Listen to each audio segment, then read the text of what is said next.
আওয়ামী লীগ সরকার কোনো যে দায়বদ্ধতা নাই দেখে এক ফোঁটা তাদের লজ্জা হয় না? একজন সাবেক পুলিশ প্রধান একটা চোর, বাটপার, ডাকু, একটা পুলিশ প্রধান কি অবস্থা, সঙ্গে সাবেক সেনাপ্রধান, চিন্তা করা যায়? আমাদের সেনাবাহিনী, আমাদের অন্যান্য প্রতিষ্ঠান, যাই হোক, সেনাবাহিনীর ব্যাপারে সবসময় একটা শ্রদ্ধাবোধ ছিল।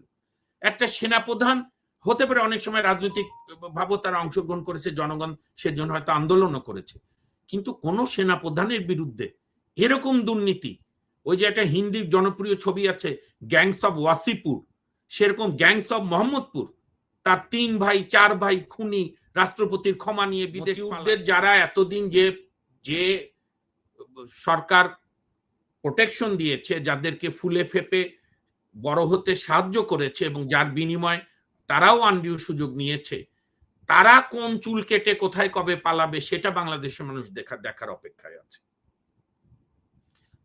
আপনি কি মনে করেন বেনজিরের দুর্নীতির কথা কেউ জানতো না? আমাদের যারা আমরা আলোচকরা আছি আমরা জানি না? এখনকার পুলিশ প্রশাসনের কর্মকর্তাদের দুর্নীতির খবর আকাশে বাতাসে ওড়ে না?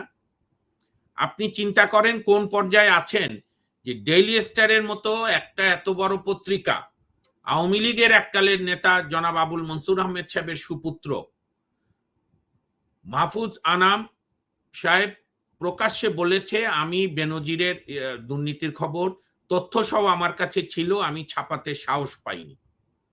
ছাপিয়েছে কে? ছাপিয়েছে হচ্ছে আপনার কালের কণ্ঠ। কি কারণে? ওই যে রফিকুল ইসলাম বলে রংধনু গ্রুপ, যার ডাকনাম আন্ডা রফিক, তার বোধহয় অ্যাডভাইজার ছিল এই বেনজির সাহেব, যার সঙ্গে বসুন্ধরা শাহ আলমদের দ্বন্দ্ব পেপারে ছাপিয়ে দিয়েছে। এবং আপনার মনে আছে এই ছাপানোর পর 8-9 দিন পর বেনজির সাহেব কিন্তু সুবক্তা, উনি বলেন ভালো, স্মার্ট। উনি বলল যে কাহিনী আবি বাকি হ্যায় মেরা দোস্ত, তা শাহরুখের একটা বিখ্যাত উক্তির ডায়লগ দিলেন। এখন যারা দুদক হাউতাস করছে, যেদিন এই তথ্য ছাপা হলো, হতে পারে পুরাটাই মিথ্যা, হতে পারে পুরাটাই সত্য, একটা মিনিমাম ক্রিয়াশীল রাষ্ট্র ব্যবস্থা থাকলে, একটা মিনিমাম ক্রিয়াশীল সরকারের রাষ্ট্রীয় প্রতিষ্ঠানগুলো থাকলে, সাংবিধানিক প্রতিষ্ঠানগুলো থাকলে কি করতে পারত? পরের দিনই দুদক ইনকোয়ারি শুরু করত, বেনজির সাহেবকে ডাকতো এবং আমাদের সমস্ত বর্ডার গুলোতে নোটিশ দিয়ে রাখতো যে উনি যেন আমাদের অনুমতি ছাড়া দেশ না ছাড়ে। তারপরে তদন্ত হতো, তদন্তে বেনজির সাহেব নির্দোষ হলে হতো। আমরাও তো বিশ্বাস করতে চাই যে আমাদের পুলিশ প্রধান এরকম দুর্নীতিবাজ কিনা, মানে জানি, তারপরও মনে লজ্জা লাগে। আফটার অল তো দিনের শেষে এই দেশের নাগরিক আমি, আমার এটাই দেশ, এটাই আমার মাটি। সেম আমরা তাহলে এই ঘটনা জানতে পারলাম ওই বিরোধের কারণে। আপনি হিসাবগুলো না বুঝলে কিন্তু হবে না।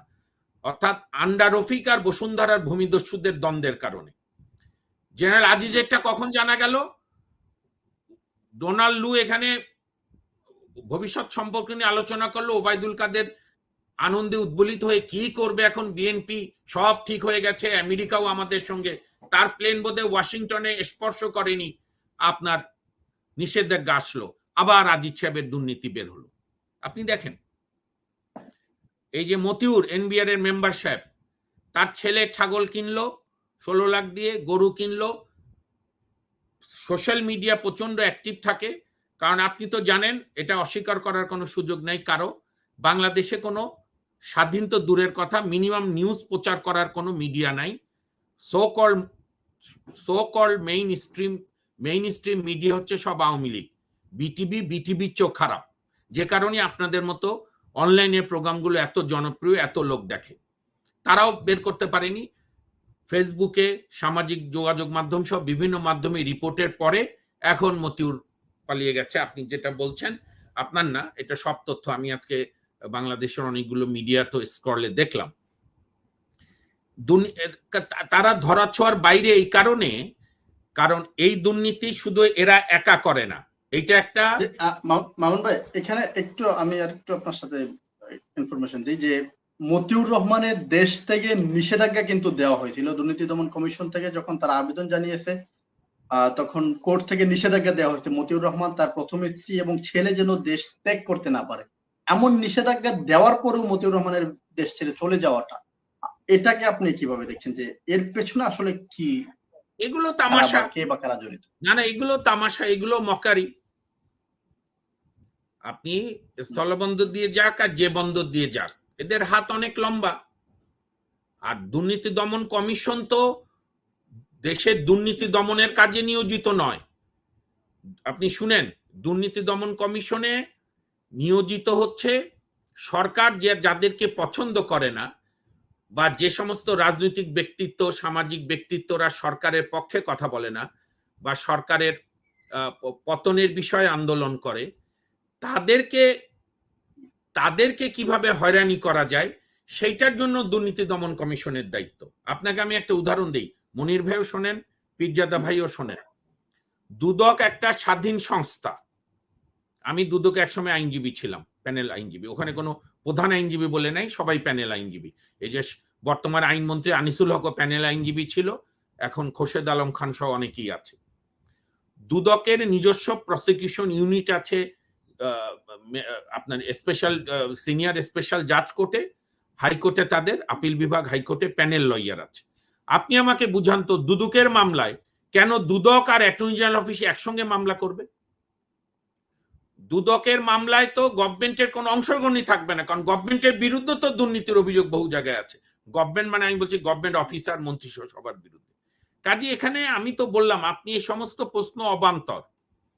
আমি আপনাকে একটা সাফল্য বলি শেখ হাসিনা, যার কারণে এগুলো ঘটনা তুচ্ছ ঘটনা।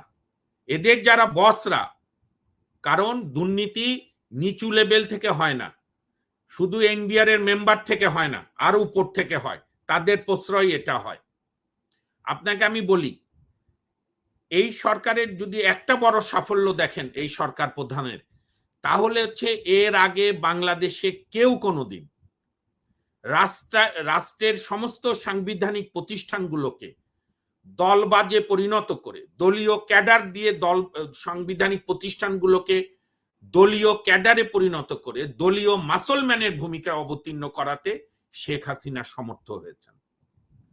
এবং বাংলাদেশের সমস্ত সাংবিধানিক প্রতিষ্ঠানগুলো ভয়ের সংস্কৃতিতে আক্রান্ত হয়ে নিজেদের স্বার্থ উদ্ধার করে অথবা যে কোনো অশুভ চক্রান্তে পা দিয়ে আজকে সমস্ত প্রতিষ্ঠান, শোনেন, ব্যর্থ রাষ্ট্র কপালে লেখা থাকে না, ব্যর্থ রাষ্ট্র বিভিন্ন ভাবে উদ্ভাসিত হয়। আজকে আপনি দেখলেন, আপনি কি একবার ঠান্ডা মাথায় ভেবেছেন মনির, যে এইখানে আওয়ামী লীগ সরকার কোনো যে দায়বদ্ধতা নাই দেখে এক ফোঁটা তাদের লজ্জা হয় না? একজন সাবেক পুলিশ প্রধান, একটা চোর, বাটপার, ডাকু, সে, আমি ওই ভদ্রলোককে চিনি, আমার একটুখানি, শফিকুর রহমান সাহেব, আমি ছোটবেলা থেকে তাকে চিনি, কারণ স্টক এক্সচেঞ্জের মেম্বার, আমার বাবা একসময় স্টক এক্সচেঞ্জ সেক্রেটারি ছিলেন। কি দুঃসময় সে আওয়ামী লীগ করত। সেই শফিকুর রহমান সাহেব এমপি, এখনো বোধ এবারও এমপি, তাকে রেডিসন নাকি ওয়েস্টিন হোটেলে ডেকে নিয়ে বেনজিরের লোক, তার যে টিভি চ্যানেলের নাম মনে পড়ছে না, সেই চ্যানেলে তার শেয়ার কেড়ে নিয়েছে। আপনি চিন্তা করেন, আমাদের মতো সাধারণ মানুষ, কাজী মনিরুজ্জামান মনির ভাইয়ের মতো বিরোধী দলীয় নেতা বাদ দেন, এই দলের এমপি আপনার শফিকুর রহমান সাংবাদিকতার জগতে, এবং মনির ভাইও জানবেন, হারুন ভাইও নিশ্চয়ই জানে, অত্যন্ত সিনসিয়ার আওয়ামী লীগার হিসাবে পরিচিত সাংবাদিক। যাই হোক, দুঃসময় আওয়ামী লীগ করেছে, তার প্রপার্টি কেড়ে নিয়েছে, তার শেয়ার টিভিতে, সে তার নেত্রীর, আমি একটু 1 মিনিটে শেষ করি, সে তার নেত্রীর কাছে গিয়ে নালিশ করার সাহস পায়নি। সে কখন বলল এই ঘটনা? যখন বেনজিরের দুর্নীতি একের পর এক বের হলো। আমি শেষ করছি আর 20 সেকেন্ডে। তাহলে একটা পুলিশ প্রধান কি অবস্থা, সঙ্গে সাবেক সেনা প্রধান, চিন্তা করা যায়? আমাদের সেনাবাহিনী, আমাদের অন্যান্য প্রতিষ্ঠান, যাই হোক, সেনাবাহিনীর ব্যাপারে সবসময় একটা শ্রদ্ধাবোধ ছিল। একটা সেনা প্রধান হতে পারে অনেক সময় রাজনৈতিক ভাবে তারা অংশগ্রহণ করেছে, জনগণ সেজন্য হয়তো আন্দোলনও করেছে, কিন্তু কোন সেনা প্রধানের বিরুদ্ধে এরকম দুর্নীতি, ওই যে একটা হিন্দি জনপ্রিয় ছবি আছে গ্যাংস অফ ওয়াসিপুর, সেরকম গ্যাংস অফ মোহাম্মদপুর, তার 3 ভাই 4 ভাই খুনি, রাষ্ট্রপতির ক্ষমা নিয়ে বিদেশ পালায়। আমি শেষ করে দিই 5 সেকেন্ডে, কারণ কি জানেন মনির ভাই, এই মূল সমস্যা আলোচনা না করলে এগুলো নিয়ে আমরা খামাখা সময় নষ্ট করব। এই সরকার আমি শেষ করছি, 5টা কন্ডিশন ঠিক করেছে। প্রধানমন্ত্রীর পদ বাদে আর সমস্ত সাংবিধানিক প্রতিষ্ঠান সহ ছাড়ুদার পর্যন্ত সরকারি নিয়োগের ক্ষেত্রে 5টা বৈশিষ্ট্যের যে কোনো একটা না হলে নিয়োগ হয় না গত 10 বছরে। বিশেষ করে প্রথম, তাকে ছাত্রলীগ বা যুবলীগের ক্যাডার হতে হবে, অথবা গোপালগঞ্জ বা বৃহত্তর গোপালগঞ্জের বাসিন্দা হতে হবে, এক্সটেন্ডেড গোপালগঞ্জ, শরীয়তপুর, মাদারীপুর, ফরিদপুর, অথবা হিন্দু হতে হবে, অথবা বেয়াদব, দুর্নীতিবাজ, ইনবিল্ট বেয়াদব থাকে না আমাদের স্কুল জীবনে, চার্টার্ড বেয়াদব হতে হবে, চার্টার্ড দুর্নীতিবাজ হতে হবে, স্কুলের টিফিনের টাকা মেরে খেত এরকম লোক, অথবা রাজাকার হোক, আলবদর হোক, শেখ পরিবারের অনুগত। এই 5টা বৈশিষ্ট্যের যে কোনো একটা থাকলে নিয়োগ পাবে। আর এর যখন 2-3টা একসঙ্গে হয় তখন এক একটা বেনজির সৃষ্টি হয়। বেনজির ছাত্রলীগ করতো, গোপালগঞ্জ বাড়ি, শেখ পরিবারের অনুগত। ফলে এগুলো আরো দেখবেন আপনি টায়ার্ড হয়ে যাবেন মনির। আমি এটা বলে শেষ করছি, সত্যি যেদিন জনগণের সরকার দায়িত্ব গ্রহণ করবে সেদিন আপনি অবাক হয়ে যাবেন কিভাবে আপনার বুকের উপর পাড়া দিয়ে এই দেশের গরিব মানুষের ট্যাক্সের টাকা লুটপাট করে বাংলাদেশকে, মুক্তিযুদ্ধের বাংলাদেশকে একটি ব্যর্থ রাষ্ট্রের দিকে ঠেলে দিয়েছে এই অবৈধ তিনবারের নির্বাচনের নামে নাটক করা এই সরকার।